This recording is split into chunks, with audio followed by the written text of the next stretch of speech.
देखिए आपने जैसे देखा होगा कि तकरीबन पिछले 8 या 9 महीने से जो मोबाइल टावर्स की कंपनी रहती है जैसे एयरटेल हो गया, बीएसएनएल हो गया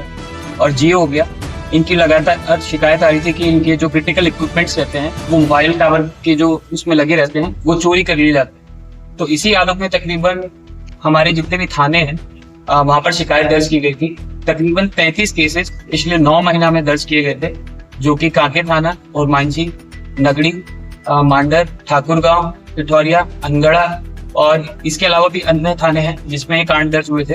और इन्हीं कांडों की सारे कांडों की समीक्षा की गई थी वरीय पुलिस अधीक्षक महोदय द्वारा और एसआईटी टीम का गठन किया गया था, जिसमें खलारी डीएसपी और ठाकुरगांव थाना प्रभारी, अंगड़ा थाना प्रभारी, पिठौरिया थाना प्रभारी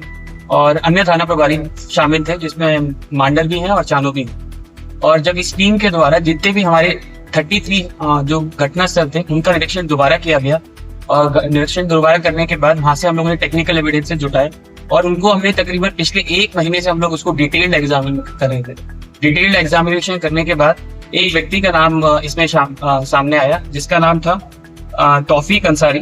जो कि अंगड़ा थाना का रहने वाला है। तौफीक अंसारी के बारे में आपको बताते चले कि पूर्व में भी जेल जा चुका है और जो एक कांड था उसमें अंगड़ा का भी एक कांड था जो कि टावर चोरी से संबंधित था और दूसरा कांड जो था इसका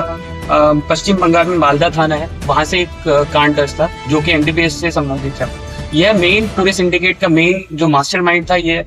तौफीक अंसारी ही है। तौफीक अंसारी के बारे में बता दें कि ये जियो की कंपनी में काम किया करता था, पहले एक साइट मैनेजर था, तो इसको पता रहता था कि टावर में कौन कौन से क्रिटिकल इक्विपमेंट रहते हैं,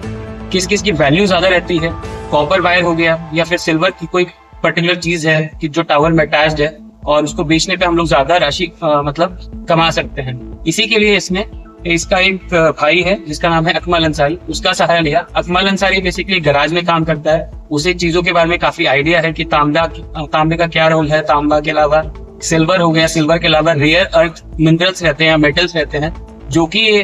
जो मोबाइल टावर रहते हैं उसमें इंस्टॉल किए जाते हैं। तो ये सारी की सारी सिंडिकेट काम करता था और इसमें इन लोगों ने तीसरे व्यक्ति की सहायता ली जिसका नाम है मुबारक अंसारी, जो कि पुंदाक का रहने वाला है, जिला रांची। तो ये तीनों लोग जाते थे, साइट को आइडेंटिफाई करते थे, कभी ये लोग चले गए अंगड़ा, कभी चले गए पिठौरिया या फिर दूसरे थाना क्षेत्र में मांडर, छानो, नगड़ी, डिफरेंट एरिया में। तकरीबन 9 महीनों में इन्होंने 33 चोरियां की थी,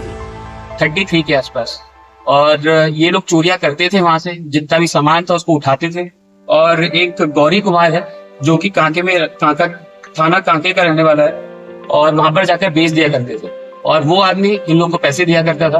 और वहां से पूरी की पूरी चेन इस तरीके से सिस्टम स्टैब्लिश हुआ था। तकरीबन हर चोरी में ये लोग 1 से 1.5 लाख के आसपास पैसे कमाते थे और 33 इन लोग के द्वारा चोरियां की गई हैं, तो उसका वैल्यू आप समझ सकते हैं कि कितना था। यह मैटर देखिए 33 केसेस का डिस्पोजल से संबंधित तो है ही, बट साथ में ये मैटर था एक स्टेट सिक्योरिटी और नेशनल सिक्योरिटी से संबंधित भी, क्योंकि जो भी हमारे मोबाइल टावर्स रहते हैं वो बहुत ही ज्यादा क्रिटिकल इक्विपमेंट्स के साथ में लोडेड रहते हैं। उनकी किसी प्रकार की चोरी वो नेशनल सिक्योरिटी को भी इम्पैक्ट कर सकती है।